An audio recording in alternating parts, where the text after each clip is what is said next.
Estamos desarrollando una serie que hemos titulado Guerra Espiritual.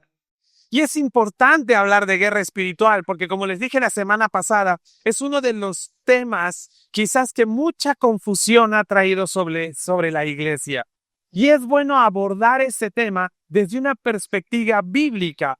¿Y por qué es bueno abordarlo desde una perspectiva bíblica? Porque no hay otra perspectiva desde donde lo podemos abordar. La Biblia contiene toda la revelación de Dios para nuestras vidas. Y entonces nosotros tenemos que enfocarnos en lo que la Biblia dice de la guerra espiritual.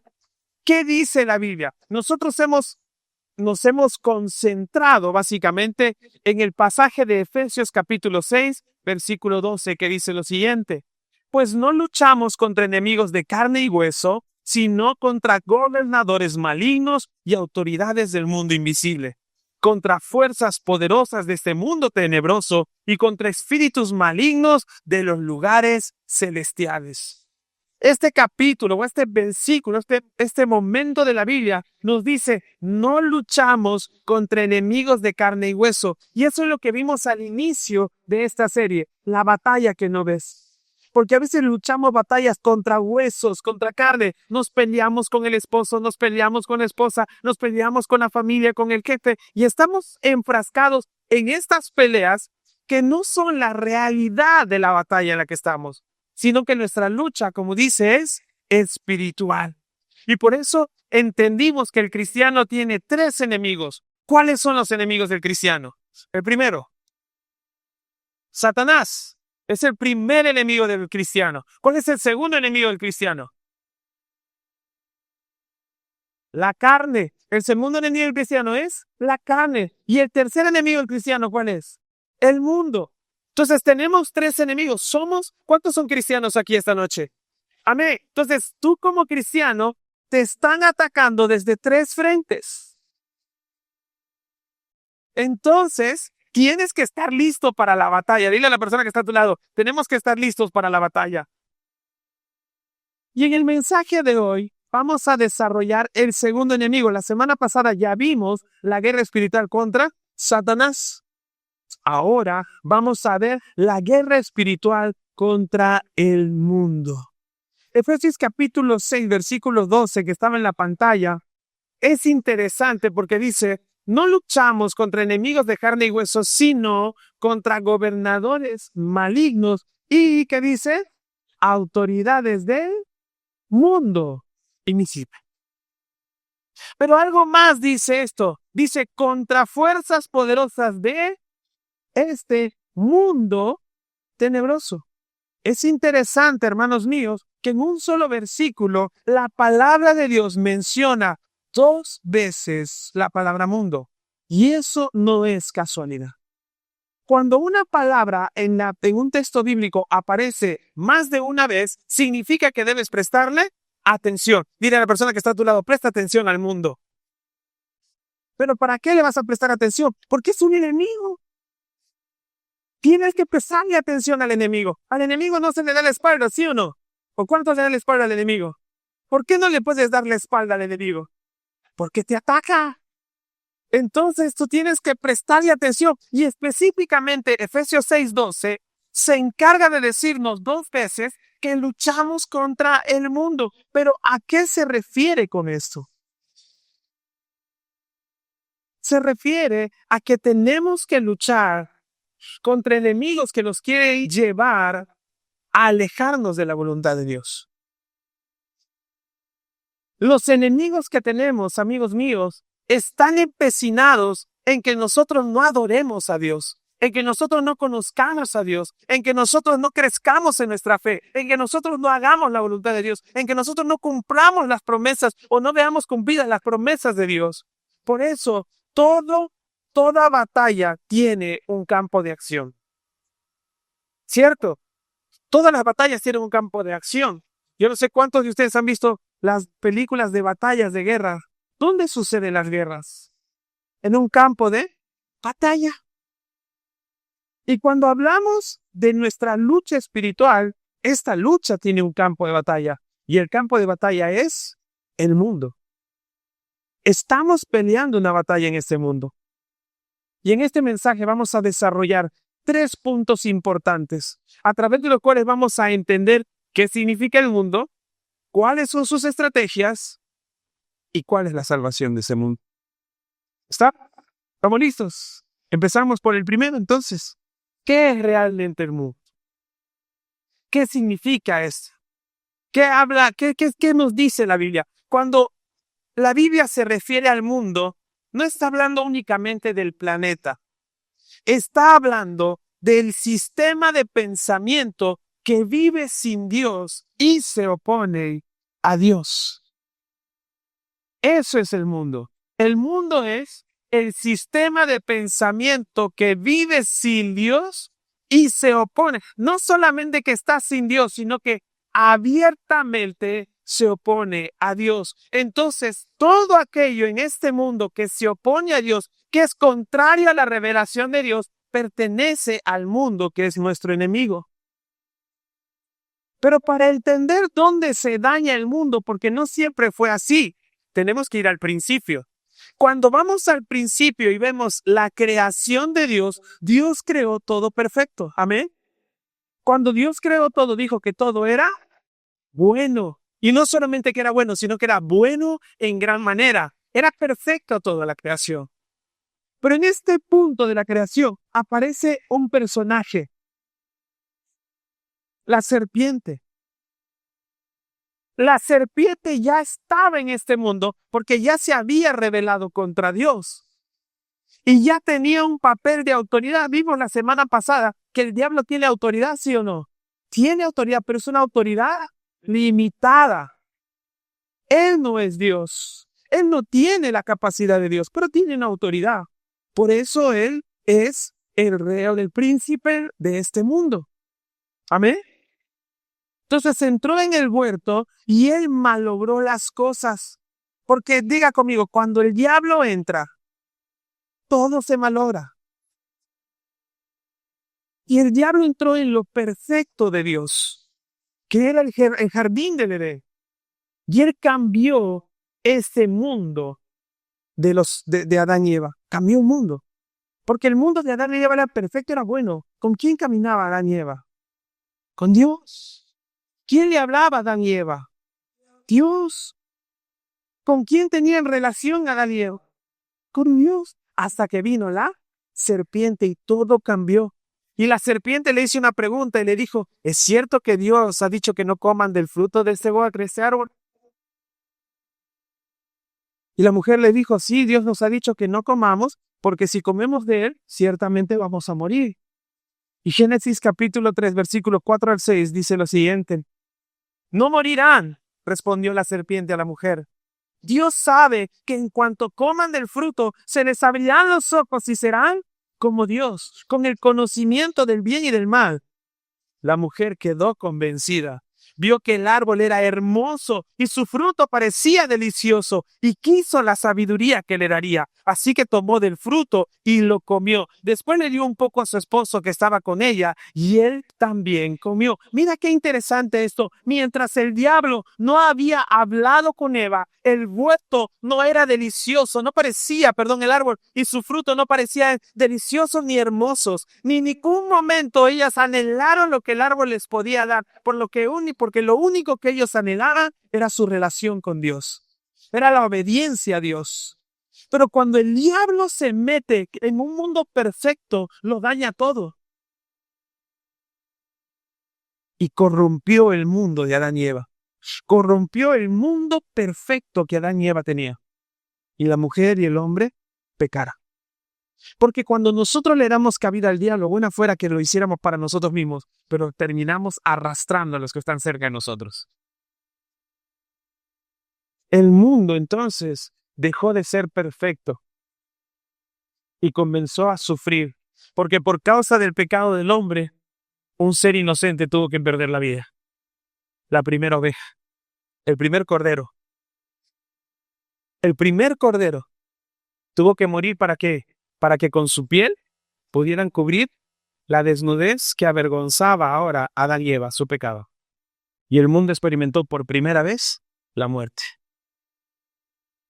El mundo perfecto de Adán y Eva que Dios había creado se corrompió y se convirtió en su enemigo. ¿Por qué? Porque ahora los animales se volvieron carnívoros y se empezaron a atacar los unos a los otros. Y el hombre ya tuvo que empezar a cubrirse y a ocultarse porque podía morir. El mundo perfecto se corrompió y se volvió contra lo hermoso que Dios había creado. El mundo, cuando la Biblia habla del mundo, no solo se refiere al planeta, sino al sistema de pensamiento que vive sin Dios y se opone a Dios, y que ahora está gobernado por Satanás. ¿Ahora entiende por qué es un enemigo? Es un enemigo. ¿Qué me ofrece el mundo? Pregúntale a la persona que está a tu lado, ¿qué te ofrece el mundo? ¿No te has dado cuenta que el mundo lo único que te ofrece es dolor, pecado? Todo lo que está a tu alrededor está diseñado para dañarte. Yo la mañana les decía, ¿qué es lo que hace un hombre cuando va a una mecánica? ¿Qué hay en las mecánicas, aparte de mecánicos y carros, obviamente? ¿Pero qué ves? Almanaques y póster de mujeres medias desnudas. He tenido que buscar un mecánico que no tenga. Y gracias a Dios lo he encontrado. Pero ese es el común denominador. Tienes tu celular y estás viendo TikTok y Reels en Instagram. Y de repente te sale una mujer semidesnuda bailando. De repente te sale una escena sugerente de una película para ver si caes en eso. Porque todo en el mundo está diseñado para corromperte, porque el mundo no es tu amigo, el mundo es tu enemigo. Y nosotros ciertamente, dice la Biblia, fuimos llamados del mundo, rescatados del mundo, pero fuimos enviados a ese mundo. ¿Para qué? Para impactar ese mundo, no para ser como ese mundo. Entonces nosotros tenemos un enemigo y el enemigo es el mundo, pero es un enemigo el que tenemos que rescatar. ¿Amén? ¿Amén? Ahora ya entendimos qué es el mundo. Es todo aquello que se opone a Dios. Es todo aquello que es contrario a la palabra de Dios, que ha sido afectado por el enemigo y que sigue siendo gobernado por el enemigo. Entonces, ¿tengo que cuidarme del mundo, sí o no? Dile a la persona que está a tu lado, cuídate del mundo. Entonces, en ese sentido, tenemos que ver ahora cuáles son las estrategias de este mundo. ¿Cómo opera este mundo? Y hay algo que es interesante en esto, porque la lucha con el mundo es una lucha que muchas veces es mucho más sutil que la lucha contra la carne. A veces contra nuestra carne nosotros sabemos lo que nos hace mal y sabemos lo que no queremos. La lucha contra la carne es interna y lo vamos a ver la siguiente semana.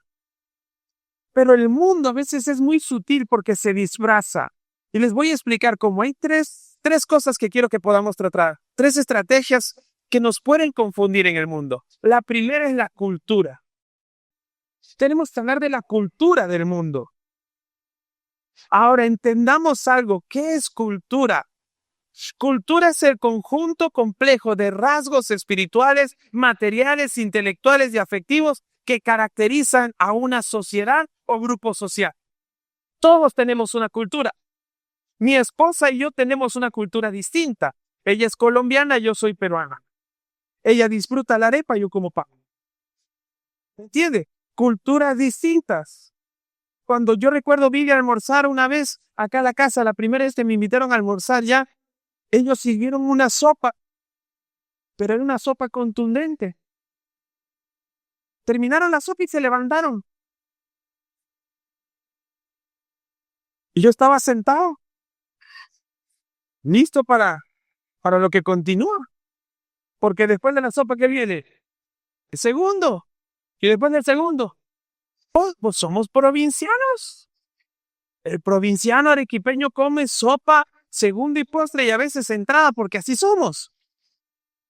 Entonces cuando terminaron la sopa y yo vi que mi suegro se levantó, dije, no le caí. Pero después mi suegra se levantó y dije, no, pues si ella me ama. Y yo estaba como que ya, y ella me dijo, sí, ya. ¿Cómo que ya? Me despedí y me fui a Chifa, porque había que comer el segundo, o sea, no podía hacer todo, que falta de respeto, pero la verdad es que al final eso es cultura, para ellos un sancocho es el plato completo, es un montón, tiene costilla, tiene gallina, tiene yuca, tiene papa, tiene plátano. Delicioso lo prepara mi suegra. Pero para mí era un caldo. Yo necesitaba el segundo. ¿Me entiende? Era más flaco en ese tiempo. Pero eso es cultura. Cada familia tiene una cultura. Pero como cristianos, también tenemos una cultura. Y nosotros tenemos que entender esto. Nuestra cultura es la cultura del reino, no es la cultura del mundo. Amén. Como cristianos, nuestra cultura es una cultura del reino, no una cultura del mundo. Por eso, las culturas son buenas, pero se apuntan a Dios. Si algo en mi cultura no apunta a Dios, no sirve. Porque no es una cultura del reino.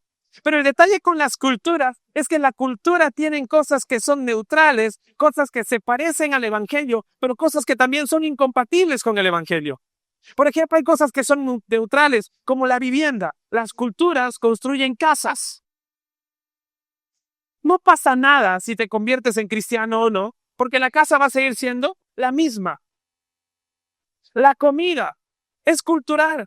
Por ejemplo, cristiano o no, si Janie me hubiese servido solo una sopa, yo me hubiese ido a chifa después otra vez. Porque es de mi cultura, ¿me entiende? Pero eso no me hace ni más ni menos cristiano. Esas son cosas neutrales. Hay cosas que la cultura tiene como compatibles. Por ejemplo, el amor al prójimo, el respeto, los valores, que por lo menos de una u otra forma tratamos de promoverlo, ¿cierto? Eso se acopla al cristianismo. Pero hay cosas que la cultura tiene que son incompatibles con la fe y que tenemos que luchar con eso. ¿Estamos de acuerdo? Entonces, la cultura que tenemos que establecer en nuestras vidas es una cultura del reino de Dios. ¿Cuántos están estableciendo esa cultura? Tenemos que establecer en nuestra familia una cultura del reino de Dios. Por eso, cuando el evangelio empieza a afectar una cultura, esa cultura cambia. Inevitablemente, cuando tú llegas a la iglesia, tus convicciones van a temblar. Tus principios van a temblar. Por eso mucha gente no aguanta la iglesia. Por eso mucha gente no aguanta la palabra de Dios. Porque cuando leemos la Biblia nos confronta. Y nos confronta con cosas básicas. Y a veces nos duele, nos incomoda. Cuando Dios dice, tienes que dejar de hacer esto. ¿Pero por qué? Tienes que romper esta relación. ¿Pero por qué? Tienes que dejar a esta persona, tienes que dejar este hábito, tienes que dejar esta adicción, tienes que romper con esto. ¿Por qué, Señor? Y como es incómodo, lo dejamos de ver. Entonces tú tienes que definir, ¿cuántos son cristianos? ¿Cuál es tu cultura? ¿Es una cultura del reino? ¿Es una cultura del mundo? Porque no puedes hacer un cruce de las dos. Miren lo que dice 1 Juan 2, 15 al 17. 1 Juan capítulo 2 versículos 15 al 17 dice, no amen a este mundo, ya está. Podríamos parar allí, pero quiero leerlo todo. ¿Estamos? No amen a este mundo, ni las cosas que les ofrece, porque cuando aman el mundo, no tiene el amor del Padre en ustedes. No puede haber dos culturas en ti. No puedes servirle a dos señores. Tienes que definirte, o eres frío o eres caliente. No puedes estar en el medio. ¿Qué más dice? Pues el mundo, versículo 16, solo ofrece un intenso deseo por el placer físico, un deseo insaciable por todo lo que vemos y el orgullo de nuestros logros y posesiones. Nada de eso, amigos míos, proviene del Padre, sino que viene del mundo. Y este mundo se acaba junto con todo lo que la gente tanto desea. Pero el que hace lo que a Dios le agrada vivirá para siempre. No puedes estar en la cultura del mundo y en la cultura del reino. No funciona. Por eso el pasaje dice, no ame a este mundo, ni las cosas del mundo que el mundo ofrece. Porque cuando aman al mundo, no tienen el amor del Padre en ustedes. Hermano, anota esto si estás anotando y llévatelo a casa. No todo en la cultura es pecado, pero no todo en la cultura honra a Dios. Entonces yo tengo que identificar en mi cultura familiar, en mi cultura personal, ¿qué es lo que me está honrando a Dios? ¿Qué es lo que no está honrando a Dios? ¿Cuántos amamos a Dios? entonces por amor a Él no hay nada que deba alejarte de Él. Y si hay algo que tú identificas en tu cultura, déjala. Porque no vale la pena perder o perder algo tan valioso con Dios por aferrarte a algo que se va a acabar, que no sirve. ¿Hasta allí me sigue? Hay una frase que siempre me gusta y es recordar esto. Nosotros ya no pertenecemos al mundo, hemos sido libres del mundo, ¿sí o no? El problema es que a veces el mundo no ha salido de nosotros. ¿Qué es lo que le pasó a Egipto? A Israel en Egipto. Israel salió de Egipto, pero Egipto no salió de sus corazones. A mí me preocupa eso cuando yo veo cristianos disfrutando del mundo. Por eso me bloquean los estados, creo. Para que yo no vea lo que están haciendo. Igual no me entera. La gente chimosa. Alguien dice amén. No, pero igual no voy a enterar. Pero me bloquean. Hay gente que no me acepta eso. Hay gente que tiene un perfil para los pastores y otro para la gente de sus amigos. Y creen que yo no sé, pero después me sale la sugerencia de su otro perfil en Instagram. Y yo no le pongo seguir, obviamente, porque digo, no, señor, algo confidencial, seguro trabaja para el Estado. Entonces, ¿me entiende? Pero ¿por qué no? ¿Por qué no? ¿Qué te da vergüenza? Yo a veces veo chicos disfrutar más en el mundo que en la iglesia. Veo adultos más disfrutar del mundo que en la iglesia. Son más felices en el mundo que en la iglesia. Perdóname, pero si tú eres más feliz del mundo es que ahí es donde perteneces. Porque uno es feliz donde pertenece, ¿cierto? Si eres feliz en el mundo, amigo mío, es que eres del mundo.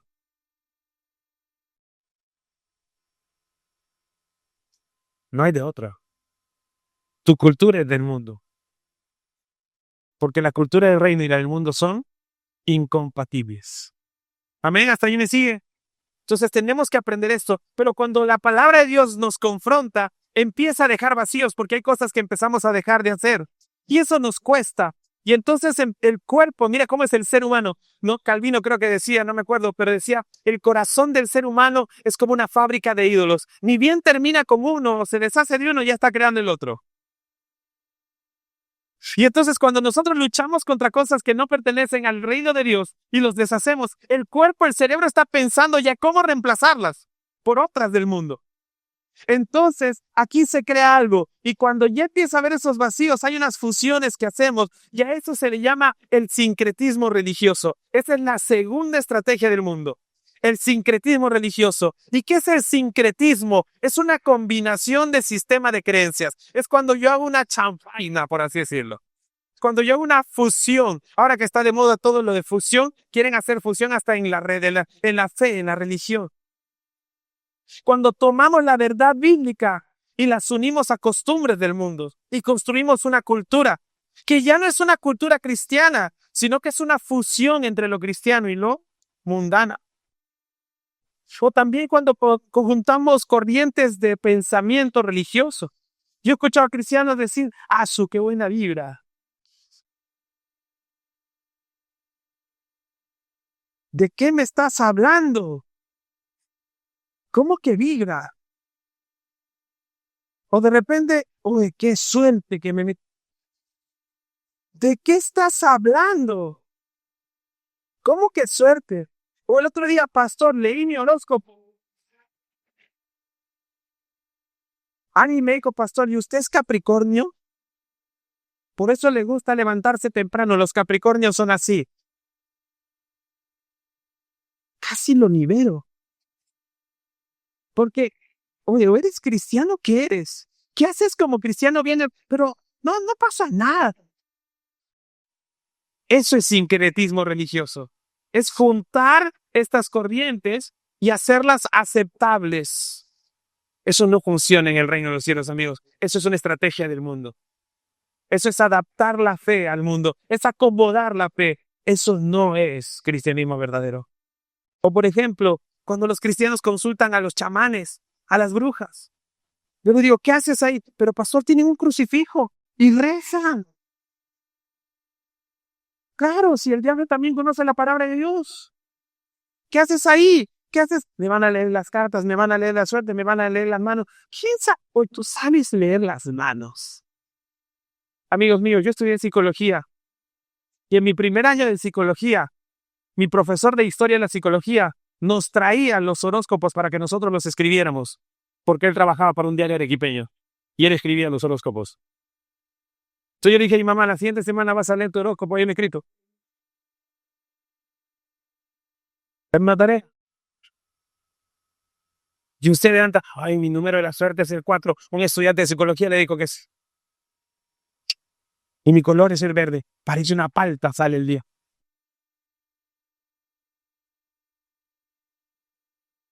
Pero gloria a Dios el domingo. Gloria a Dios. Sincretismo religioso. O cuando ya estamos en el cristianismo, buscamos cosas sobrenaturales, noches de gloria, y milagros y sanidades. Como que el Espíritu Santo solo funciona de noche, porque de día nunca escuchó un día de gloria, va a escuchar solo de noche. Que el Espíritu Santo duerme en la mañana y solo trabaja en la noche. Pero ahí estamos. Tenemos que aprender a tener cuidado. O empezamos a buscar las noches o los días de gloria. O el otro día apareció una iglesia donde se llenó de humo en Estados Unidos. Y la gente me empezó a comentar, dijo, pastor, mire, una iglesia se llenó de la gloria de Dios. Al domingo siguiente, vieras la iglesia esa llena de cristianos yendo a buscar la gloria de Dios. ¿Tú crees que la gloria de Dios es exclusiva de un lugar, amigo? Si el mundo no puede contener, el mundo es estrado de los pies del Señor, se las justan los pies. ¿Cuántos me siguen hasta allí? Pero vamos como cristianos persiguiéndolo sobrenatural, donde esté el diablo, se manifiesta el diablo, vamos a verlo al diablo, a liberarlo. O cristianos que ven películas de terror. ¿Qué hacen viendo películas de terror los cristianos? Cristianos que piensan que Alá es nuestro Dios también. No, pero si Alá también era el de Noé, el de Moisés, el de Abraham, empieza a decirme, ¿quién les ha dicho eso? ¿Quién nos ha engañado con eso? No, pues que en otra religión dicen que Jesús es un buen profeta. ¿Quién le ha dicho eso? Jesús es hijo de Dios. No le niegues la divinidad. ¿Pero qué hacemos? ¿Qué hacen viendo novelas turcas? Y cuando cualquier cosa termina diciendo, ay, por Alá, terminas diciendo, ¿qué culpa tiene Fatmagul? Y ahí andamos, haciendo cruces. Hermanos, cuidado con eso. Y al final todo cae en nueva era. Cristianos declarando positivo. Ten fe, declara positivo, porque la palabra tiene poder. ¿Quién te ha dicho que tu palabra y mi palabra tiene poder? La única que tiene poder es la palabra de Dios. No, es que si yo declaro positivo, pero a ver, ponte frente al espejo, mañana soy flaco, mañana soy flaco, mañana soy flaco, y sigue tragando igual. No más que por más que lo declares, vamos a seguir comiendo igual. Seguimos todos. Año me sigue hasta yodo, pero declaramos. Andamos atando al enemigo, a los demonios, con nudo ciego. ¿Quién te ha enseñado que sea? La Biblia tiene una porción que habla de eso, pero lo malentendemos. Cuidado, porque estamos cogiendo de otras fes, de otras creencias, y hacemos una mezcolanza. O llegamos a lo más descarado. Tómate una copita, no pasa nada. Pero no, yo no tomo. Pero si Jesús convirtió el agua en vino, ¿por qué no tomas? Y los cristianos dicen, sí, ¿no? Una copita no hace daño, ya estamos. Cuidado. ¿Alguien me sigue hasta allí? Son las estrategias del mundo. Romanos capítulo 12, versículo 2 dice lo siguiente. No imiten las conductas ni las costumbres de este mundo, más bien dejen que Dios les transforme en personas nuevas al cambiarles la manera de pensar. Tan claro como ese. No imiten las conductas ni las costumbres de este mundo. Pero quiero ir a algo más. Josué capítulo 24, versículo 15. Pero si te niegas a servir al Señor, dice Josué, elige hoy mismo a quién servirás. ¿Acaso optarás por los dioses que tus antepasados sirvieron del otro lado del Éufrates? ¿O preferirás a los dioses de los amorreos en cuya tierra ahora vives? Pero en cuanto a mí y a mi familia, nosotros serviremos al Señor. Hermano mío, ¿a quién vas a servir? ¿O le sirves a las costumbres de este mundo? ¿O le sigues a las corrientes de este mundo? ¿O le sirves a las conductas de este mundo? ¿A lo que tus amigos digan? ¿A lo que tus amigas digan? ¿A lo que tu familia le presione? ¿O tomas la palabra de Dios como tu autoridad y sigues a Dios? Pero al final tú decides. Pero José dijo algo bien claro, porque yo ya he tomado mi decisión. Yo y mi casa serviremos al Señor. ¿A quién vas a servir esa noche? Tercera estrategia en el mundo, el progresismo cristiano. Ahora existe el progresismo cristiano. Hermanos, no podemos llamar cristiano a aquello que contradice claramente la palabra de Dios. No podemos llamar cristiano a aquello que contradice claramente la palabra de Dios. Y hay gente hoy que diciendo que son creyentes están a favor del aborto. No puedes. No puedes decir que eres cristiano y estar a favor del aborto. No se puede. ¿Por qué? Porque tú y yo defendemos la imagen y semejanza de Dios en cada ser humano. Y la imagen y semejanza de Dios en cada ser humano significa que ese ser humano tiene derechos y tiene dignidad. Porque es la imagen y semejanza de Dios. Y nosotros tenemos que respetarla. Bajo ninguna circunstancia que ese ser humano haya sido concebido. Hay que cuidar. Siempre hay que cuidarlo. Porque no es culpable de cómo fue concebido. ¿Puede sonar duro? Sí. A la gente le puede incomodar, por supuesto, pero es que la verdad de Dios siempre es incómodo. Y no podemos decir que estamos a favor del aborto por eso. Y se inventaron otra excusa. La excusa de la dignidad. No, es que ese niño no va a tener una vida digna, hay que abortarlo. Porque tiene problemas de nacimiento, porque tiene síndrome de Down, porque tiene fallas genéticas. Hay que abortarlo. No hemos progresado nada, amigos. Porque los griegos hacían eso. Cuando un niño nacía deforme, iban a un acantilado y lo tiraban al acantilado. Y cuando algunas veces querían deshacerse de mujeres, porque querían ir los hombres, agarraban a las mujeres y las tiraban por los acantilados cuando nacían. Y familias que no podían tener hijos iban a esos acantilados y recogían los bebés que habían sido tirados por si acaso alguno había sobrevivido. No hemos progresado nada. Por eso a veces creemos que el progresismo o el progreso, es el aborto.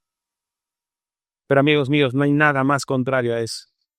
Porque seguimos en los tiempos antiguos donde mataban bebés. Hoy por año se mueren más de 20 millones de fetos o de bebés.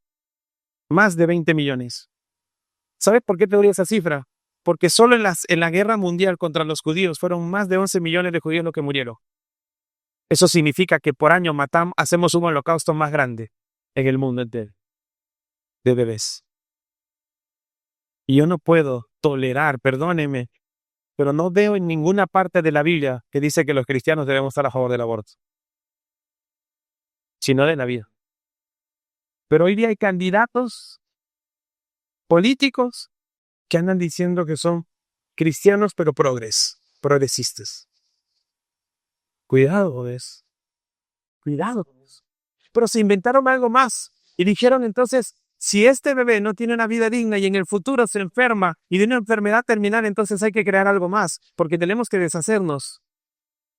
Y se creó la eutanasia. Y ahora hay cristianos diciendo que sí es digno. Las personas deberían morirse dignamente. ¿Se dan cuenta cómo tratamos mal la dignidad? La dignidad siempre fue para vida, no para muerte. No hay dignidad en la muerte, porque la dignidad es en la vida de Cristo Jesús. La dignidad en la vida que Dios sopló sobre nosotros. El aliento de vida. Nunca fue para la muerte, pero el diablo toma esto, el mundo toma esto, lo tergiversa como lo hizo desde el Edén. Y nos hace creer que la gente merece morir dignamente. No hay muerte digna, amigos. La muerte es mala desde el comienzo. No fuimos creados para eso. Por eso nos duele tanto la muerte. Pero hay cristianos defendiendo la eutanasia. Porque no es vida digna. ¿No se dan cuenta que es lo mismo, solo que en diferentes etapas? No puedo creer que haya cristianos diciendo que la ideología de género hay que aceptarla. Con el cuento de que dos hombres pueden amarse. Es que el amor, ¿no se supone que Cristo nos amó a todos? Y el mundo te mete presión por eso. Y dos hombres, dos mujeres pueden amarse, ¿no, amigos? Claro que pueden amarse, pero no pueden tener relaciones sexuales ni tener una relación inmoral, porque lo único que pueden tener es una relación inmoral. Claro que dos hombres pueden amarse. Jesús dijo a sus discípulos, yo los amo, pero no era un amor eros. Eso es un pecado. No sé cuántos me siguen hasta ahí. Pero no puede haber cristianos que estén aceptando esto. Cristianos que, no estoy diciendo que no tengas amigos homosexuales. Ten amigos homosexuales, ¿para qué? Para ganarlos para Cristo. Pero no pueden ser tus filtros. No pueden ser tus consejeros. No pueden ser tus mejores amigos. Porque no somos compatibles. No sé si hasta allí me sigue. ¿Estamos bien? ¿Sí? Entonces, hermanos, esto nos está afectando mucho. Y Pablo nos exhorta a no imitar las conductas de este mundo, a no aceptar las excusas, las ideologías de este mundo. ¿Juntos han visto el fenómeno Teria? Está apareciendo, ahora se creen perros. Ayer ha ido un hombre, no sé a qué país, a una reunión para que acepten a los Terian caballo. Y por otro país ha salido los Terian cocodrilos.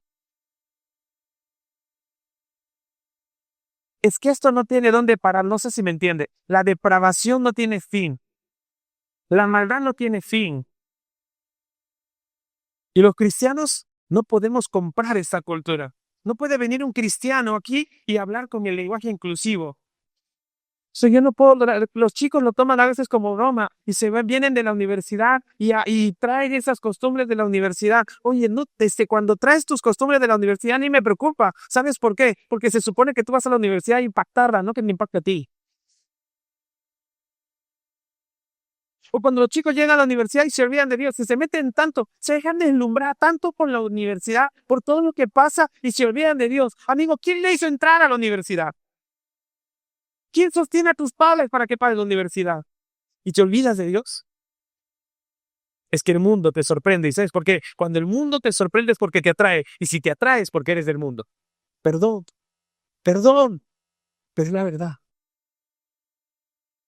Yo no puedo ver uno de los muchachos que vean con una chica que vean con su pueblo verde por el movimiento de hoy en día. No. Porque eso no es cristianismo. Eso no es real. Eso es el mundo metiéndose en tu casa. Por eso tienes que cuidar, padre, madre. Escúcheme bien esto.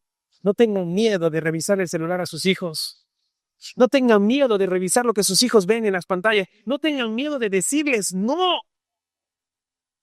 No vas a salir, no vas a ir. Si no te da confianza ese amigo, que no vaya. Que se enoje, que dé tres vueltas, que chille, no se va a morir. Por favor, tu responsabilidad como padre es cuidar a tus hijos. Dios te los ha dado para que los cuides. ¿Quién más lo va a hacer sino tú? Diles que no. Tengan la edad que tengan, porque siguen siendo tus hijos. Ya me sacó la piedra. Juan capítulo 8, versículo 44. Nos muestran una realidad. Todo lo que hemos hablado son mentiras del diablo. ¿Se dan cuenta? Todo lo que les he mencionado son mentiras tergiversadas por el diablo. ¿Y por qué tenemos que tener cuidado con el mundo? Porque Juan 8:44 dice, pues ustedes son hijos de su padre el diablo, y les encanta hacer las cosas malvadas que él hace. Él ha sido asesino desde el principio y siempre ha odiado la verdad, porque en él no hay verdad. Y cuando miente, actúa de acuerdo con su naturaleza porque es mentiroso y el padre de la mentira. No te dejes engañar por el diablo. Si quieres salir de la mentira que el diablo te ha metido, tienes que aprender la verdad de Cristo, porque conocerán la verdad y la verdad los hará libres. No puedes estar en la cultura del mundo y la cultura del reino. Conocerás la verdad y la verdad te hace libre. No puedes hacer un sincretismo religioso porque tú eres de Cristo y es lo que Cristo dice y su palabra es la autoridad por sobre todas las cosas. No puedes ser un cristiano progresista. ¿Por qué? Porque tú eres un cristiano de la palabra de Dios. Tú eres un hijo de Dios. No necesitas más cosas de añadir a tu cristianismo. Simplemente tú y yo somos cristianos, hijos de Dios. Y se acabó. No dejemos que el mundo nos engañe, amigos míos. Estemos atentos a lo que vemos. El mundo es muy sutil. El mundo se te mete por los ojos. No pongas tu fe en los candidatos. Aquí tú no vas a ver en esta plataforma a ningún candidato para estas elecciones. No me interesa que venga. Porque aquí no se hace política. Aquí se predica el evangelio de Cristo Jesús. No le pongas tu fe a los candidatos. Pon tu fe en Cristo. Porque candidato que venga, el único que te va a ayudar, no importa la autoridad, es Cristo Jesús. Por eso, el tercer punto con el que quiero terminar es la solución. Y Cristo es la salvación del mundo. ¿Cuántos lo creen? Cristo es la salvación del mundo. Gálatas 4:1 dice lo siguiente. No va a estar en la pantalla porque lo tenemos equivocado, creo. ¿O no? Sí, está bien, gracias. Gálatas 4:1 dice: tal como Dios nuestro Padre lo planeó, Jesús entregó su vida por nuestros pecados para rescatarnos de este mundo de maldad en el que vivimos. Voy a rescatar 3 palabras de esto que quiero que vayamos desde el idioma original a verlo. La primera es cuando habla de mundo. ¿De qué nos rescató Cristo? ¿De qué nos rescató Cristo? Del mundo. Muy bien. Entonces, cuando habla del mundo, la palabra de Dios utiliza el griego aion, que hace referencia a toda esta masa flotante de pensamientos, opiniones, impulsos, objetivos, ideologías, corrientes, costumbres y demás presiones que experimenta el cristiano. De eso está hablando la palabra mundo. No está hablando literalmente de la tierra como tal, sino está hablando de toda esta ideología. Ahora dice que Cristo ha venido a rescatarnos. Y cuando habla de rescatar, está utilizando la palabra exaideo, que significa arrancar de un tiro, sacar, rescatar, liberar. No es un rescate progresivo, no, es un rescate rápido. Es arrancar, es como cuando tú arrancas de la tierra un producto. No lo sacas no, lo tienes que arrancar para que salga todo rápido. Entonces, ¿qué es lo que Cristo hace con nosotros? Nos arranca del mundo para que nos limpiemos rápido. Pero si nosotros nos quedamos en el mundo como que Cristo, no me arranques. Cristo, no haga, déjame un ratito con mis amiguitos, un ratito con mis amiguitas, un ratito con esta relación, un ratito con este pecado, ¿sabes? Me encanta la historia de San Agustín. ¿Han escuchado la historia de Agustín de Hipona? Él le decía al Señor: límpiame de mi lujuria, pero después, porque quiero gozarla un poco más. ¿Han leído el libro de las Confesiones de Agustín? En su libro dice eso. Su pecado era la lujuria. Pero él lo profesaba a Dios y sentía que Dios le estaba confrontando. Y él le decía: Señor, sí, lo entiendo, pero yo quiero ser libre de la lujuria. Pero todavía vino después. Hasta que años después, Dios tocó su corazón y lo convirtió. Y fue el gran pensador y teólogo que hasta ahora lo leemos y lo estudiamos. Pero a veces nosotros estamos así. Cristo nos quiere rescatar, sacarle un tiro y nosotros estamos, no funciona así. Porque si no te deja rescatar, entonces no estás rescatado. Y si no estás rescatado, ¿dónde estás? En el mundo. No hay otra. Pero después, ¿de qué nos va a rescatar? Dice que Cristo nos rescató del mundo. ¿Pero de qué? ¿Cuál es la característica del mundo? Dice que este es un mundo de maldad. Y cuando habla de maldad, está utilizando la palabra griega poneros. La palabra griega poneros en el griego era, en el léxico griego, era la más fuerte que podías utilizar para expresar de qué se trataba la maldad. Y significa que el mal no solo busca manifestar su naturaleza, sino que también trata de arrastrar a otros a esa maldad. Entonces, si tú permaneces con tus amigos del mundo como los número 1, ¿qué van a hacer tus amigos del mundo? te van a arrastrar porque están en la maldad. La maldad tiene la capacidad de arrastrarte. Amigos míos, nadie se hizo adicto a la pornografía de la noche a la mañana. Fueron pequeños consumos, pequeñas dosis que te llevaron a una adicción pornográfica. Nadie es infiel a su esposa o a su esposo de la noche a la mañana. Son pequeñas conversaciones, pequeños mensajes, pequeñas cosas que poco a poco se van dando que te llevan a ese pecado. Nadie se hizo adicto a las drogas de la noche a la mañana. Empezó por un cigarro, empezó por un porrito de marihuana y terminó inyectándose drogas. Porque la maldad tiene esta característica, manifiesta su naturaleza y te envuelve, y te envuelve, y te envuelve, y no solo te envuelve a ti, envuelve a otros. Y por eso dice la palabra poneros, significa que esta maldad te atrae. Y cuando se habla de Satanás, cuando se habla del diablo en la Biblia, se utiliza la palabra poneros. Porque el diablo desea arrastrarte a su condenación inevitable.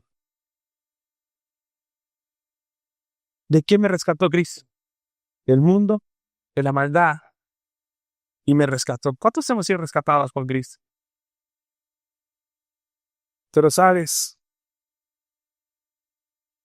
nosotros tenemos que resolverlo esto con Gálatas capítulo 6, versículo 14. Mira lo que dice Gálatas 6, 14. En cuanto a mí, que nunca me jacté de otra cosa que no sea la cruz de nuestro Señor Jesucristo. Debido a esa cruz, mi interés por este mundo fue, ¿qué fue? Crucificado. Y el interés del mundo por mí también ha muerto. Hermanos, tenemos que morir a este mundo. No hay resurrección sin muerte. ¿Cuántos quieren resucitar en Cristo? No vas a resucitar si no mueres a este mundo.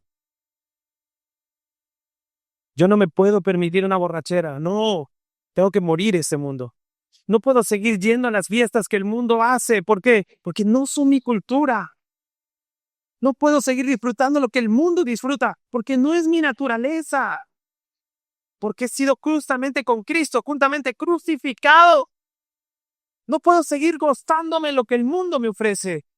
No puedo seguir gozándome en decir mentiras, grosería, chistes de doble sentido. No puedo seguirme disfrutando en eso. Pastor, entonces, ¿qué usted quiere? ¿Que nos metamos en un convento, que nos apartemos? No, quiero que seamos cristianos. No es más que eso, amigos míos. No es otra exigencia, perdón. No es otra. Es que seamos verdaderos hijos de Dios. La sal y la luz de esta tierra. Eso es lo que Cristo dijo. Que seamos sal y luz para este mundo. No es otra cosa. No te estoy pidiendo nada que la Biblia no pida. Ese es el estándar de Dios. Y tenemos que aceptarlo. Hermanos, en este pasaje Pablo dice que el mundo lucha por esclavizarnos a sus filosofías y valores declarados. Pero solo seremos libres mediante nuestra identificación total con Cristo en su crucifixión. Él murió en nuestro lugar, hermanos, para cambiar todo lo que hay en nosotros. Llévate esto a casa. El mundo, por su parte, ya no tiene ningún derecho sobre nosotros. Está muerto para nosotros. Nos ha crucificado. Sí, nos crucificaron en esa cruz. Y fue el mundo. Pero fue en Cristo Jesús. Yo a veces pienso que por eso no lo valoramos. Es que no nos dolió a nosotros. Y a veces solo valoramos lo que nos cuesta. Y por eso Dios nos ama tanto. Porque nosotros sí le costamos. Le costamos su Hijo.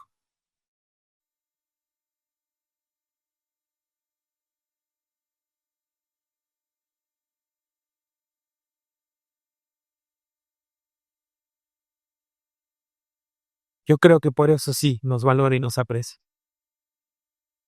Porque sí le costamos. Juan 16:33 dice: les he dicho todo lo anterior para que en mí tengan paz. Aquí en el mundo tendrá muchas pruebas y tristezas, pero anímese, porque yo he vencido al mundo. ¿Quién lo venció?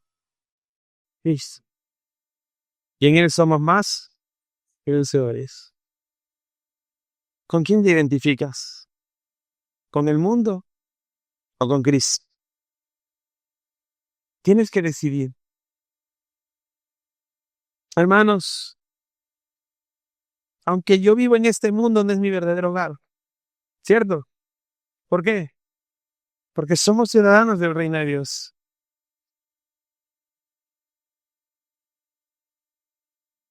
La guerra es real. Y estamos hablando de guerra espiritual y quiero terminar diciéndote esto. No estamos luchando contra personas. No estamos luchando contra ideologías solamente. Estamos luchando contra un sistema que quiere moldear nuestra mente, capturar nuestro corazón y apartarnos de Cristo. Contra eso estamos peleando. Contra un sistema que quiere alejarnos de Cristo. El mundo te seduce, amigo. El mundo nos va a seducir con sus películas, con sus fiestas, con sus costumbres. Pero perdón, no quiero sonar duro con otras iglesias, pero no tenemos que ser como el mundo para ganar almas. No tenemos que hacer una fiesta de disfraces el 31 de octubre para ganar almas para Cristo. No tenemos que contratar un DJ para poder ganar almas para Cristo. Solo tenemos que predicar de Cristo Jesús.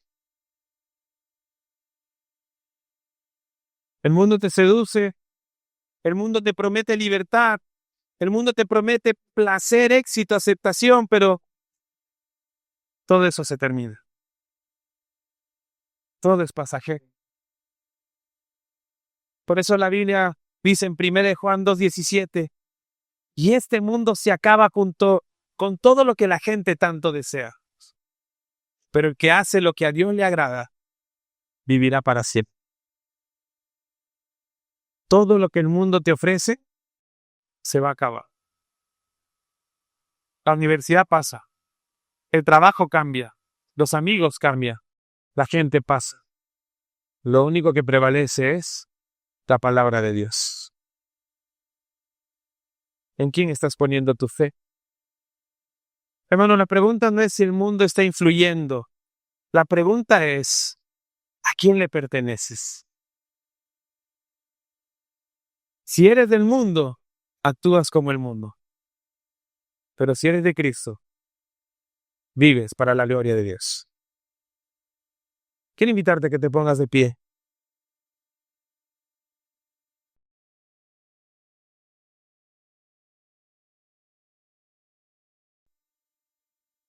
Y quiero que pienses un poco en eso.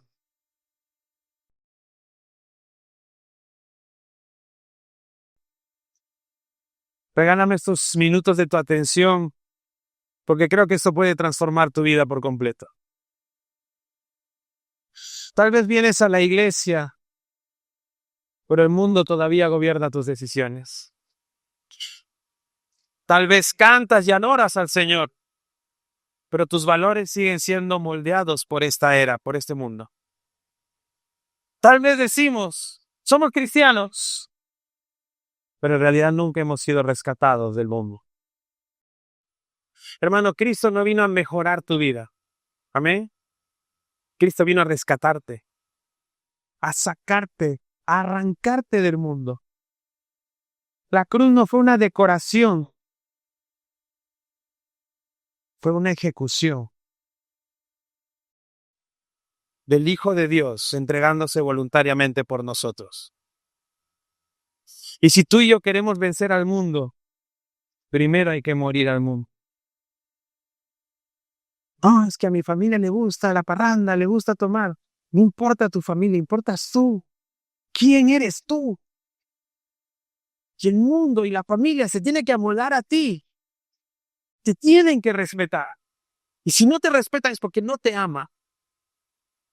Porque el que ama respeta. Hoy tienes que elegir, hermano. Como dijo Josué, pero en cuanto a mí y a mi familia, nosotros serviremos al Señor. Yo no sé qué harán ustedes. Yo tengo mi decisión tomada, pero hoy día tienes que tomar una decisión. Hoy tienes que elegir. No puedes servir a Cristo y abrazar este sistema. No puedes amar la cruz y al mundo al mismo tiempo. No se puede.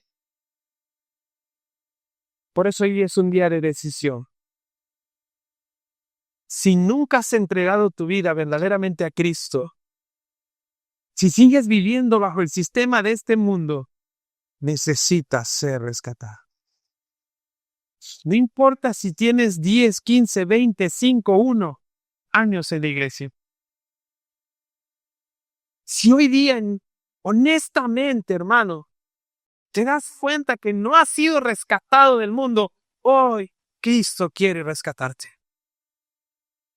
Necesitamos ser rescatados de ese mundo.